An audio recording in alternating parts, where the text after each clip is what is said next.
구약성경 역대상 10장 13절에서 14절까지의 말씀 제가 낭독하겠습니다. 사울의 죽은 것은 여호와께 범죄하였음이라. 저가 여호와의 말씀을 지키지 아니하고 또 신접한 자에게 가르치기를 청하고 여호와께 묻지 아니하였으므로 여호와께서 저를 죽이시고 그 나라를 이새의 아들 다윗에게 돌리셨더라. 아멘. 담임 목사님 나오셔서 사울의 비극적 종말과 그 교훈이라는 제목으로 설교해 주실 때에 아멘으로 화답하시며 은혜 받으시기 바랍니다.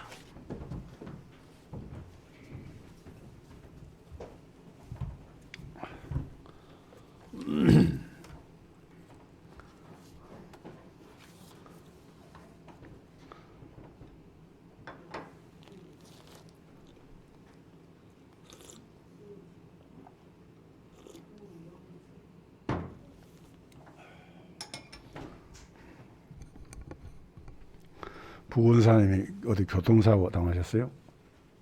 예, 목요일날 망 사거리에서 신호 앞에 서 있는데 뒷차가 와서 그냥 추돌. 가지고 그러니까 현재 저 타산 무슨 한의원이라고 잘 보는데 거기 입원해 있습니다. 네, 그래요.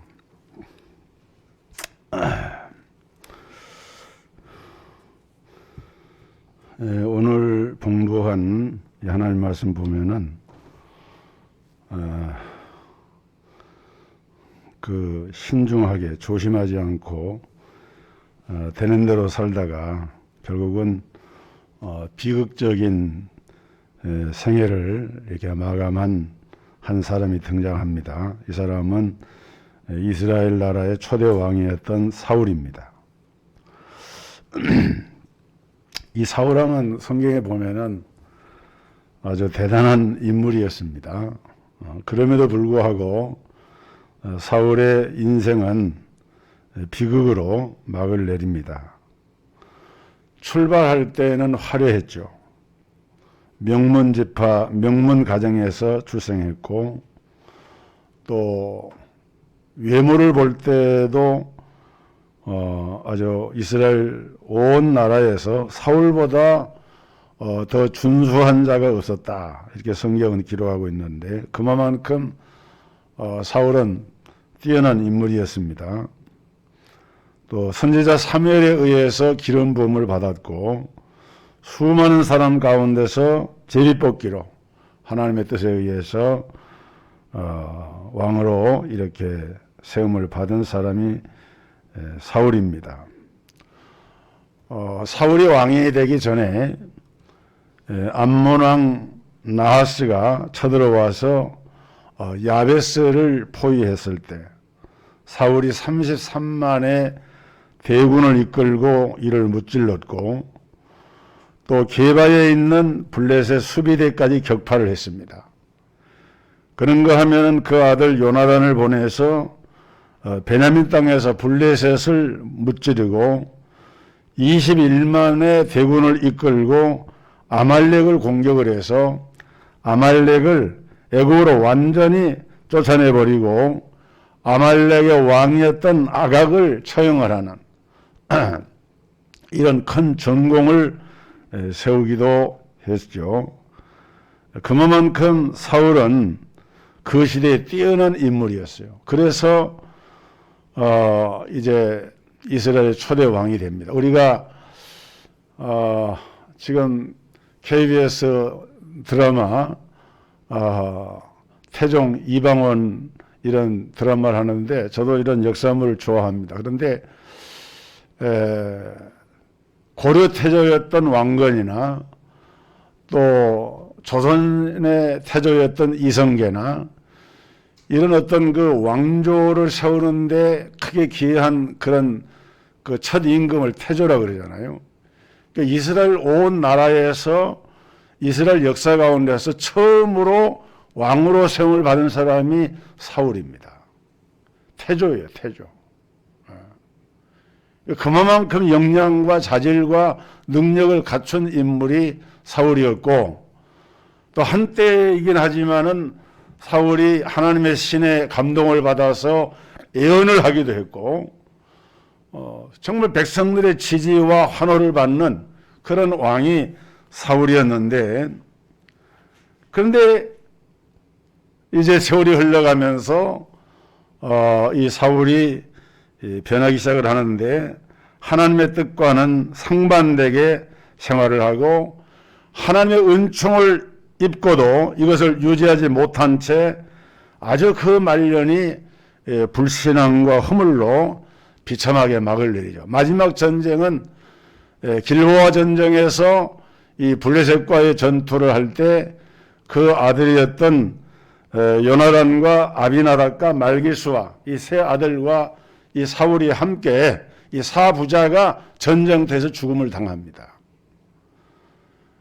그리고 그 목을 배임을 당해가지고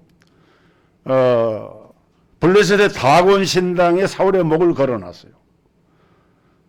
그래서 나중에 이스라엘의 용사들이 사울왕을 안타깝게 여기면서 그 목을 가져와 가지고 7일 동안 장례식을 하고 금식을 하면서 온 이스라엘이 애도를 하면서 이스라엘 초대 왕이었던 이 사울 왕이 그 왕가가 이제 막을 내리게 됩니다. 사울이 비극으로 인생을 마감한 이유가 무엇인가? 오늘 봉독한 이 역대상 10장의 기록의 말씀을 보면은 짧은 구절이지만은 사울 왕을 평가하는, 하나님의 시각으로 평가하는 그 내용이 담겨져 있는데, 우리가 이것을 보면서 왕이나 대통령이나 이런 사람들은 그 한 사람의 명예나 개인의 삶에만 국한된 것이 아니고 그 국가라고 하는 공동체, 민족이라고 하는 공동체에 엄청난 영향을 미친다는 측면에서, 특별히 이제 금년 3월에는 우리나라가 또 대통령 선거를 하지 않습니까? 이런 지도자를 선출할 때 우리가 성경에서 가르치고 있는 이런 교훈을 이렇게 대비하면서, 비교하면서, 우리가 정말 기도하면서 지도자를 잘 세워야 되겠다 하는 생각을 갖게 되는 것이죠. 사울의 이 비참한 종말의 첫 번째 이유는, 사울은 하나님의 말씀을 따르질 않았습니다. 여호와의 말씀을 지키질 않았어요. 불순종을 했습니다. 오늘 봉독한 13절에 보면은 사울이 죽은 것은 여호와께 범죄하였기 때문이라, 그가 여호와의 말씀을 지키지 아니하고, 사울이 비참한 죽음을 당한 그 첫 번째 이유를 말하면서 여호와 하나님의 말씀을 지키지를 아니했다, 이렇게 성경은 분명하게 말씀을 합니다. 여러분, 복과 저주는 어디서 오는 것인가? 성경의 기준으로 본다고 하면은 하나님의 말씀을 잘 지켜 순종하면은 그게 복받는 길이에요. 근데 하나님의 말씀을 거역하고 불순종하는 것은 저주로 나아가는 길입니다. 우리가 신명기 28장을 가리켜서 축복장이다 이렇게 말씀을 하거든요. 근데 사실은 신명기 28장은 축복장이 아닙니다. 신명기 28장 전체를 보면은 3분의 1이 축복에 대한 말씀이고 3분의 2가 후반부 3분의 2가 저주에 대한 말씀인데, 앞에 있는 3분의 1을 보면은 여호와의 말씀을 지켜 순종하면 들어가도 나가도 복을 받고 잘 되고 번성한다라고 하는 말씀을 계속해서 말씀을 합니다. 그런데 그 말씀이 끝난 다음에 다시 시작된 말씀을 보면은 여호와의 말씀을 지켜 행하지 아니하면, 불순종하면 이런 화가, 이런 저주가 그 개인과 가정과 그 공동체에 임한다라고 하는 것을 경고를 하고 있어요. 오늘 우리는 사울이 하나님의 말씀을 지키지 않았다라고 했는데, 구체적으로 어떤 상황에서 말씀을 지키지 않았는가를 살펴보아야 합니다. 사무엘상서 13장에 기록된 말씀 보면은 사울이 왕으로 등극한 지 한 2년쯤 됐을 때입니다. 그때 이웃나라 이 블레셋이 쳐들어옵니다. 이 블레셋과의 이스라엘과의 이 갈등과 전쟁은 이스라엘 전 역사를 통해서 계속되어 왔어요. 그래서 그 블레셋이라고 하는 이름도 오늘날 이스라엘 나라가 지금 들어가 있는 그 지역을 영어식으로 표현하면 팔레스타인이라고 하잖아요. 이 팔레스타인이라는 말이 이 블레셋이라고 하는 이름에서 유래했다 그래요. 굉장히 역사적인 뿌리가 깊은 이스라엘 역사와 관계를 가진 그런 부족이 블레셋인데, 근데 이 전쟁의 양상이 아주 이스라엘에게 불리하게 진행이 됐습니다.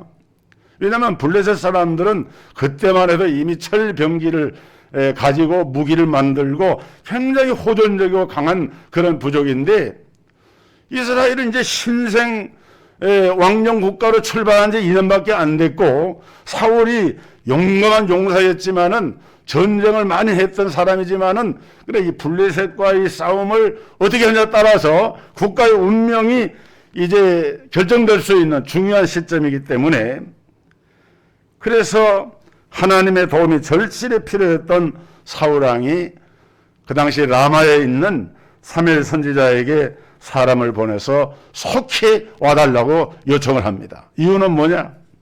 하나님의 힘을 빌어서 하나님 앞에 제사를 드리면서 하나님의 신탁의 그 지시를 받아가지고 전쟁을 승리로 이끌고자 하는 그런 마음이었는데, 그런데 오리라고 약속된 그 시간에 사무엘이 도착하지 않았습니다. 백성들이 서서히 흩어지기를 시작을 합니다. 다급해진 사울이 백성들의 마음을 잡아보자는 궁여지책으로 제사장만이 드릴 수 있는 제사를 감히 자기가 집례를 하고 말았어요. 근데 이게 웬일입니까? 제사를 다 마치고 나자 사무엘 선지자가 온 겁니다. 이때 사무엘 선지자는 사울의 이런 행동을 보고 왕이 망령되이 행하였다라고 책망을 합니다. 왜 이런 일이 일어났느냐? 아무리 일이 급하고 아무리 인간적인 생각이 이렇게 위기의식 때문에 그랬다 할지라도 하나님이 정한 규례가 있는데, 사울은 교만한 생각을 가졌습니다. 권력을 잡고 보니까 자신도 모르게 교만해져서 그 교만한 마음이 자기가 제사를 집례도 할 수 있다라고 하는 생각에까지 이르게 된 거예요. 여러분, 사울의 범죄는 여기서 끝나지 않았습니다. 그는 다시금 하나님의 말씀을 불순종하는 일을 범하게 되는데, 사실 하나님께서 어떤 의미에서는 사울에게 지난날의 자기의 과오를 돌이킬 수 있는 좋은 기회를 준 거예요. 그게 뭐냐? 어느 날 하나님의 명령이 사울에게 아말렉을 진멸하라 이렇게 명령을 하셨습니다. 그들의 모든 소유를 남기지 말고 남녀 청년 노유를 막론하고 어린 아이를 막론, 젖먹이를 막론하고 우양과 낙타와 나귀와 모든 아말렉에 속한 것들은 다 멸절을 시키라고 이렇게 명령을 했는데, 근데 사울이 하나님의 그 말씀을 그대로 따르지 않았어요. 아말렉 왕 아각 왕과 그의 양과 소 가운데서 가장 좋은 것, 기름진 것 이런 것을 따로 골라놨어요. 이거는 하나님 앞에 제사를 드릴 때 쓰면 좋겠다. 이건 사실 소나 양이나 이런 짐승들을 키우기가 쉬운 것이 아니잖아요. 근데 그런 걸 다 멸하기보다는 이것을 가지고 하나님께 제사 드릴 때 쓰면 좋겠다라고 생각을 하고 남겨뒀는데, 그리고 좀 별 가치 없는 것들만을 진멸했는데, 이것은 바로 하나님의 말씀보다도 자기의 생각과 판단을 앞세운 거죠. 내가 보기에는 죽이기보다는 살려서 하나님께 제물로 삼는 것이 더 낫겠다, 이렇게 판단을 한 것. 결국은 하나님의 말씀을 제대로 이행하지 않았어요. 이런 사울의 행동을 보신 하나님께서 성경에 보니까 사울을 왕으로 삼으신 것을 후회했다고 그랬어요. 사무엘상서 15장 11절에 보면은 내가 사울을 왕으로 세운 것을 후회하노니 그가 돌이켜서 나를 따르지 아니하며 내 명령을 행하지 아니하였습니다 하신지라 사무엘이 근심하여 온 밤을 여호와께 부르짖으니라. 그 사울왕은 하나님께 말씀을 불순종함으로써 하나님께 후회하는 마음, 사실 하나님이 인생이 아니신데 하나님이 후회를 하시고 그런 분은 아니죠. 그러나 이런 표현은 사울에 대한 하나님의 실망이 얼마나 큰가를 보여주는 말씀입니다. 그리고 사울을 기름 부어 세웠던 사무엘 선지자 입장에서 볼 때도 그것이 근심이 돼가지고 온 밤을 지새우면서 하나님께 기도할 수밖에 없는 그런 상황이 됩니다. 이때 유명한 성경 구절, 우리가 잘 아는 말씀이죠. 사무엘상서 15장 22절에 사무엘이 이르되 여호와께 번제와 다른 제사를 그의 목소리를 청종하는 것을 좋아하심 같이 좋아하시겠나이까. 순종이 제사보다 낫고 그의 목소리를 듣는 것이 순양의 기름보다 나으니. 여러분, 하나님 앞에, 우리가 말씀 앞에 순종한다고 하는 것은 정말 아름다운 것이고 우리 성도들이 가져야 할 우리 신앙에서 가장 기본적인 자세입니다. 우리가 하나님은 예배하는 자를 찾으시죠. 구약시대는 제사였고, 그러나 천천만만의 수양의 제사나 그 기름보다도 더 하나님이 기뻐하시는 것은 다른 것이 아니라 하나님의 말씀 앞에 납작 엎드려서 그 말씀 앞에 순종하는 것을 하나님이 기뻐하신다. 재물은 지금으로 하면 헌금이나 마찬가지예요. 많은 헌금을 하나님께 드려서 하나님을 기쁘게 할 수도 있지만은 그 헌금 드린 것보다 더 귀한 것이 하나님 앞에 어떻게 하는 거예요? 순종하는 것이다. 오늘 우리가 어떤 형편이나 사정이나 이런 걸 핑계를 삼아 가지고 하나님의 말씀을 거역해서는 안 됩니다. 특별히 주의 종을 통해서 강단에서 선포되는 하나님의 말씀을 순종할 때 복이 돼요. 하나님께 순종하면 하나님이 친히 우리를 지켜주세요. 오늘 우리에게 우리를 망하게 하는 것은 육체의 질병이 아닙니다. 가난이 아니에요. 중요한 것은 하나님 앞에 우리 인생을 바르게 세우는 그 길은 다른 데 있는 것이 아니라 하나님 여호와의 말씀을 내가 지켜 순종하는 것이다.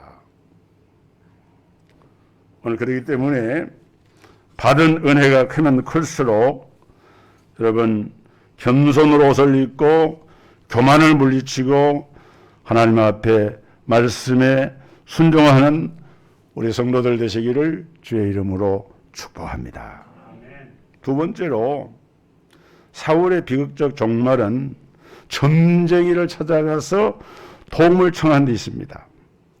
여러분, 성경은 하나님은 점쟁이나 무당이나 이런 것을 아주 엄하게 금하고 있어요. 오늘 본문 13절이 사울이 죽은 것은 여호와께 범죄하였기 때문이라 그가 여호와의 말씀을 지키지 아니하고 그다음에 뭐라 그랬어요? 또 신자반자에게 가르치기를 청하고. 이 신자반자가 누굽니까? 쉽게 말하면 오늘날은 무당이에요. 무당. 죽은 자의 영이나 악기를 불러내거나 부림으로써 사후의 세계와 교통하는 영매자. 이 무당이라는 게 이게 그걸 말해요. 이 무당의 여러분 그 한자를 보면은 하늘과 땅을 잇는 사람이라는 뜻이에요. 그게 무자예요. 이게 영매자입니다. 이들은 하나님을 대적해서 사탄의 뜻이나 터무니없는 낭설을 퍼뜨립니다. 그래서 이스라엘의 신앙 공동체를 분열시킵니다. 그래서 하나님은 성경에서 철저하게 이들을 금하고 있어요. 이런 사람을 어떻게 하라 했느냐? 레위기 20장에 보면은 남자나 여자가 접신하거나 박수무당이 되거든 반드시 죽일지니 곧 돌로 그를 치라. 그들의 피가 자기들에게로 돌아가리라. 여러분, 사울이 비록 그 믿음이 견고하지는 못했지만은 그래도 사울은 하나님께로부터 기름 부음을 받고 왕이 되었고 하나님을 믿는 사람 아닙니까? 그런데 하나님이 가장 싫어하시고 미워하시는 신접한 자를 만나러 갔어요. 언제 갔느냐? 사무엘이 죽었습니다. 그래서 온 이스라엘이 이것을 두고 슬피 울면서 그의 고향인 라마에다가 장사를 했어요. 그때 사울은 이 신접한 자들과 박수를 그 땅에서 다 쫓아냈다 그랬어요. 사무엘상서 28장 3절에 보면은 사무엘이 죽었으므로 온 이스라엘이 그를 두고 슬피 울며 그의 고향 라마에 장사였고 사울은 신접한 자와 박수를 그 땅에서 쫓아내었더라. 그러니까 기본적인 그 신앙 자세는 가지고 있었는데 문제는 그 후에 다시 블레셋이 이스라엘을 침략해 왔습니다. 그때 사울이 이 블레셋 사람들 군대를 보고 두려워하면서 그 마음이 크게 떨렸다 그랬어요. 왜냐? 우리 하나님이 힘의 원천이고 전쟁을 주관하시는 분이신데 이제는 더 이상 하나님이 자기와 함께하지 아니하신다는 사실을 사울이 자각을 한 거예요. 왜냐하면 사람이 그렇잖아요. 자기 마음이 자기 상태를 알려줘요. 아, 하나님이 나를 떠나셨구나. 하나님이 나와 함께 하시지 않는구나. 더 이상 내가 하나님 앞에 더 기대할 것이 없겠구나.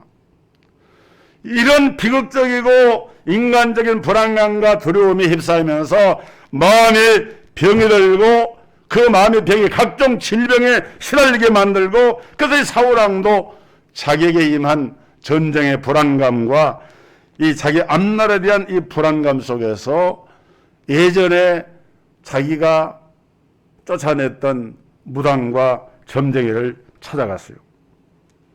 자기가 쫓아냈던, 자기가 죽였던 무당과 점쟁이들을 다시 의지하게 된 거예요. 이것이 연약한 인간의 모습이에요. 여러분, 우리나라는 이 무당하고 이 점쟁이 문화가 아주 발달된 나라입니다. 무속인 단체가 있는데 대한경신연합회, 여러분들 인터넷에 한번 쳐보면 딱 나와요. 몇 년 전에 이사장이 그 취임식 했는데 제가 그 영상을 한 50분간 봤어요. 어떤 사람들 국회의원도 축사도 하고 대단해요. 그런데 역술인 경신연합, 경신이라고 하는 말은 공경경자 귀신신자입니다. 우리가 말하는 것이 하나님이 아니고 신은 신인데 귀신을 숭배하는 단체를 대한경신연합회라고 하는데 여기에 공식으로 등록되어 있는 회원수가 몇 명이냐? 30만 명이에요. 이게 무속인들입니다. 그리고 등록이 안 되어 있는 비공식으로 그런 활동하는 사람을 포함하면은 어림잡아서 그 수가 50만 명이 이른다. 이렇게 지금 보고 있어요. 근데 그 사람들만 있는 게 아닙니다. 대한경신연합회 말고 또 비슷한 단체가 하나 있는데 한국역술인협회라는 게 있어요. 역술인협회는 쉽게 말하면은 경신연합회는 무당을 말하는 거예요. 구술하는 사람들 말하고 역술인연합회는 점을 치는 사람들이에요. 역이라고 하는 것은 이 박불역자 기술술자에서 역술이라고 그러는데 맞으면은 사람의 운명을 점을 쳐서 바꿔주는 거예요. 그걸 알려주는 거예요. 그게 역술이에요. 역술하는 사람들. 그런데 이 역술인협회에도 등록되어 있는 사람 수가 몇 명이냐? 그 역술인들이 몇 명이냐? 30만 명이에요. 비공식 수를 합치면 50만 명이에요. 대한경신연합회하고 대한역술인협회의 회원들을 다 모아놓으면 100만 명입니다. 100만 명. 여러분, 우리나라가 개신교의 목사님들 수가 한 8만 명 됩니다. 천주교의 신부님들이 한 2만 명 됩니다. 불교의 스님들이 4만 한 5천 명 됩니다.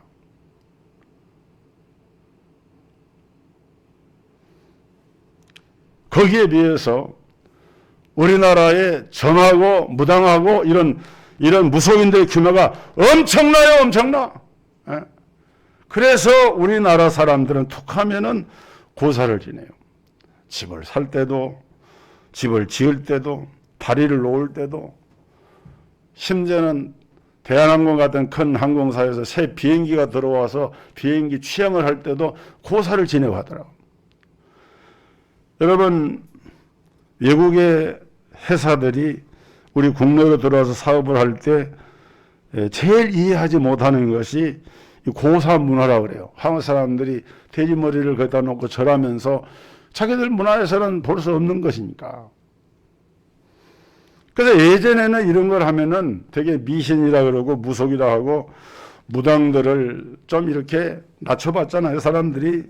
근데 이제는 너무 자연스럽게 그런 사람들을 무술 이런 카페 같은 데서 만나서 그런 것이 TV에 여과 없이 방송되기도 하고 사람들이 가서 접하고 그런 얘기를 나누고. 에?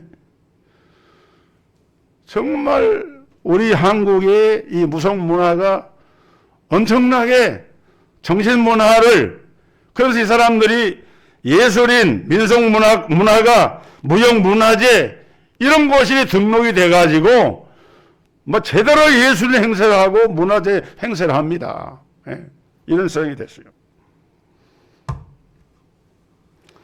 여러분, 이 땅의 백성들이 우상을 섬기를 많이 하면은 결국은 하나님이 진노하시고 결국은 우상을 섬기는 나라는 망한다라고 하는 것을 성경은 분명히 보여주고 있어요. 고린도전서 10장 20절 말씀, 무릇 이방인의 제사하는 것은 귀신에게 하는 것이요 하나님께 제사하는 것이 아니니 나는 너희가 귀신과 교제하는 자가 되기를 원치 아니하노라. 귀신과 교제하면은 하나님을 대적하는 겁니다.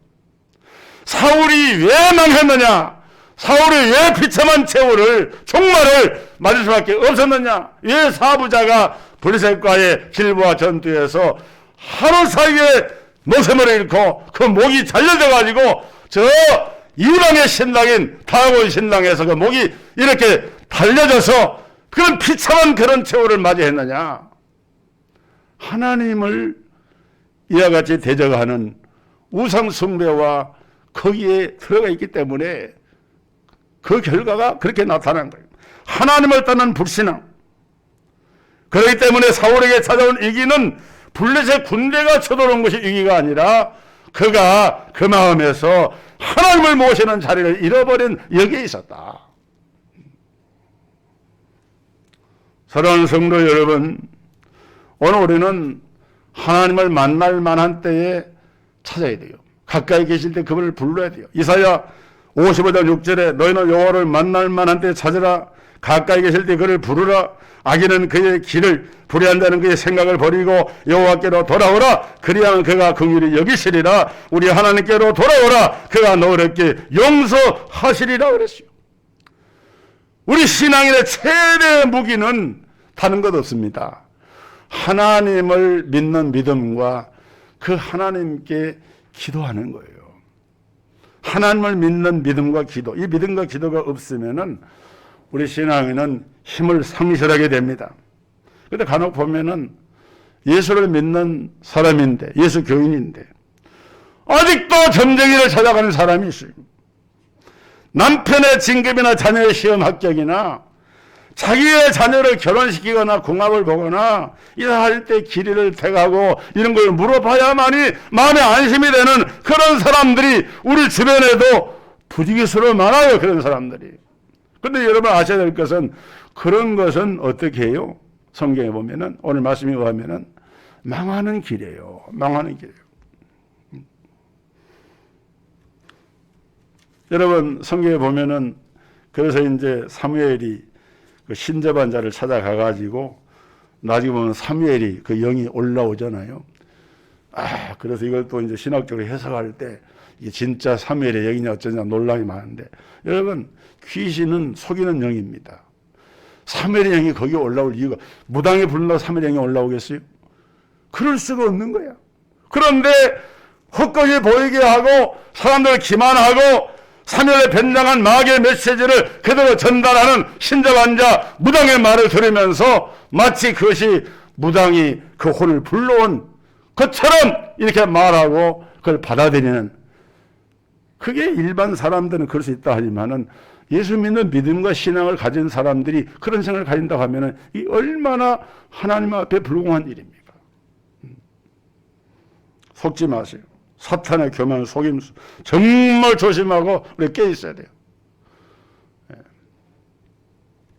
국가대사를 책임지고 운영해 보겠다라고 하는 이런 지도자를 자처하는 이들 가운데도 이런 무속신앙의 근본에서 헤어나질 못한 사람들이 있어요.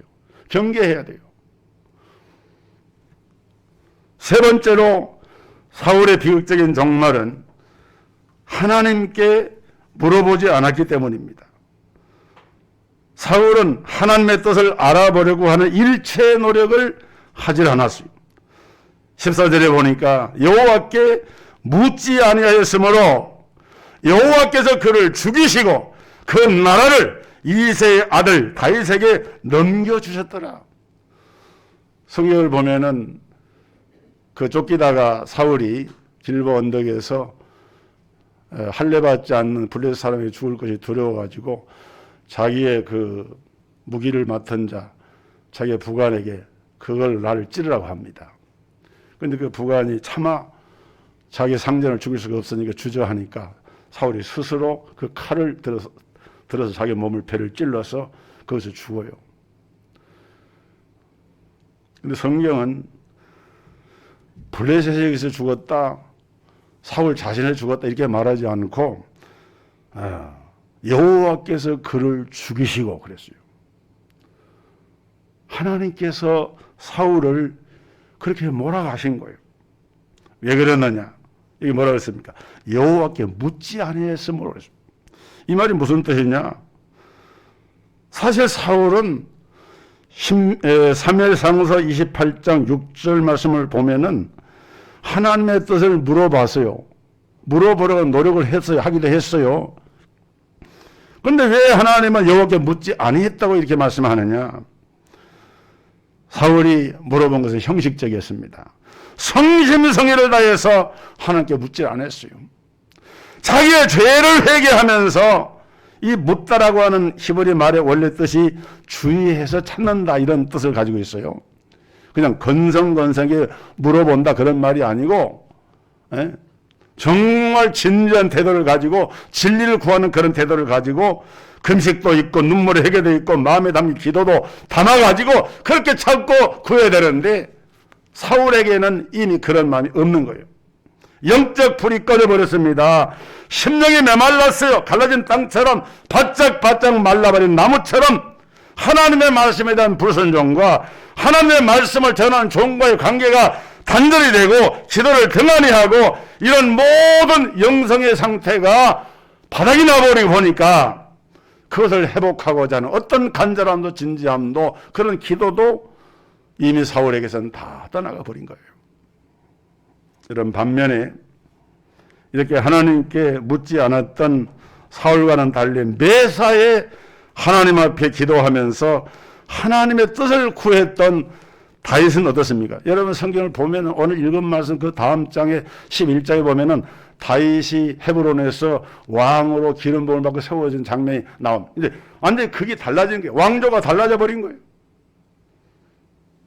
역대상 14장 보면 다윗이 왕이 되고 난 다음에 블레셋과 다시 싸우게 되는데 이미 전쟁의 경험이 많음에도 먼저 하나님께 진지하게 기도하면서 하나님의 뜻을 구하는 모습을 볼 수 있어요. 역대상 14장 10절에 보면 다윗이 하나님께 물어 가로되 내가 블레셋 사람들을 치러 올라가리이까 주께서 그들을 내 손에 넘기시겠나이까 하니 여호와께서 그에게 이르시되 올라가라 내가 그들을 내 손에 넘기리라 하신지라. 다윗의 진정한 신앙의 모습이 여기 나오죠. 똑같은 장소에서 다시 도전해 오는 이 블레셋과의 전쟁을 놓고 과거에 이미 골리앗을 이긴 경험으로 싸우려 하는 것이 아니라 하나님의 뜻을 물었어요. 기도하면서. 그리고 역대상 14장 13절 15절 또 보면은 블레셋 사람들이 다시 골짜기를 침범한지라 다시 또 하나님께 묻자온디 하나님이 이르시되 마주 올라가지 말고 그들 뒤로 돌아 뽕나무 숲을 맞은편에서 그들을 기습하되 뽕나무 꼭대기에서 걸음 걷는 소리가 들리거든 곧 나가서 싸우라. 너보다 하나님 앞서 나아가서 블레셋 사람들의 군대를 치리라 하신지라. 이 사울왕과 다윗왕의 다른 게 그런 거예요. 물론 다윗도 실수의 거물도 있었죠. 그러나 사울은 최종적으로 하나님을 의지하지 않았고 하나님께 묻지 않는 데 반해서 다윗은 다 실수라고 허물이 있어도 하나님을 붙잡은 거예요. 하나님께 물은 거예요. 오늘 많은 신앙인들이 기도를 쉬는 죄를 범하고 있습니다. 이것은 하나님의 능력이 나타나지 않는 가장 큰 이유이기도 합니다. 오늘 여러분은 기도하십니까? 기도를 잃었습니까? 기도를 쉬고 있습니까? 그렇다면 기억하셔야 됩니다. 위기가 내 곁에 다가와 있음에도 불구하고 기도하지 않으면 이 사울처럼 위기의식을 갖지를 못한다는 거예요. 하나님께 묻지를 않아요. 우상 앞에 가서 자기가 처리했던 그 점쟁이들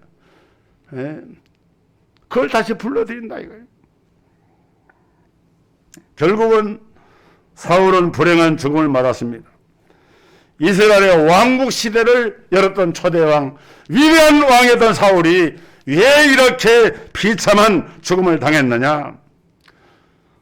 사울의 패배는 과연 군사적 열세나 전략의 부재 때문인가? 아닙니다. 하나님의 절대적인 은혜에 의해서 기름 부음을 받았고 처음 받았던 사울이 하나님을 떠나서 신접한 자에게 묻고 하나님을 의지하지 않는 그 영적인 빈곤이 결국은 사울을 비참한 말로를 맞게 했고 한 왕국의 그 왕조 자체가 바뀌어지는 우리가 역성혁명이라고 그러잖아요. 성씨가 바뀌잖아요. 다윗은 유다 지파고 사울은 베냐민 지파. 완전 왕조가 달라진 거예요. 결국은 퇴출을 당하게 된 거예요. 기도하겠습니다.